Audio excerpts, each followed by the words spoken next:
Hurricane Matthew made its way north Wednesday toward the Bahamas and the U.S. East Coast. The strongest tropical storm in the Atlantic in a decade, Matthew already trampled Cuba and Haiti. When the next storm inevitably forms later in the year, it will be named Nicole. After that comes Otto. Meteorological officials decide on storm names years in advance and reuse the same names every few years, with exceptions. CNBC looked into the history and process of naming the storms that come across the Caribbean and threaten the nation's southern and east coasts. A list of names is established by the World Meteorological Organization. The United Nations agency maintains a list of 21 names for each of 6 years, which are repeated. In other words, the same list is used every 7 years. So within a decade, it's possible to have 2 storms with the same name hit the country. The names on each year's list alternate between male and female, that way, you'll never have 2 storms of the same gender back to back. The names also tend to be concise, like Brett and Aaron. Only a few have more than 2 or 3 syllables. Experience shows that the use of short, distinctive names in written as well as spoken communications is quicker and less subject to error than the older, more cumbersome latitude-longitude identification methods, the National Oceanic and Atmospheric Administration wrote on its website. The only time the lists are changed is when a storm is so costly or deadly that the World Meteorological Organization finds it would be inappropriate to use the name again.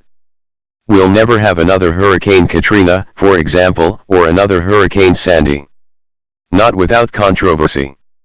For decades, hurricanes were named for the saint's day on which they occurred, like San Felipe in 1928. The U.S. started giving hurricanes female names in 1953. It wasn't until 1979 that hurricanes in the Atlantic and Gulf of Mexico began receiving both male and female names.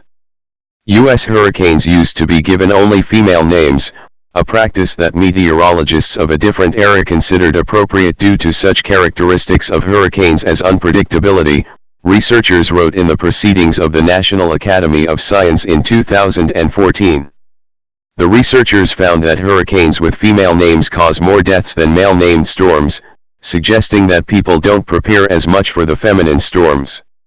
The paper recommended that policymakers consider a new naming system that wouldn't cause human response to be influenced by the mental representations associated with those categories. Americans also apparently respond to the names of storms in the way they name their children.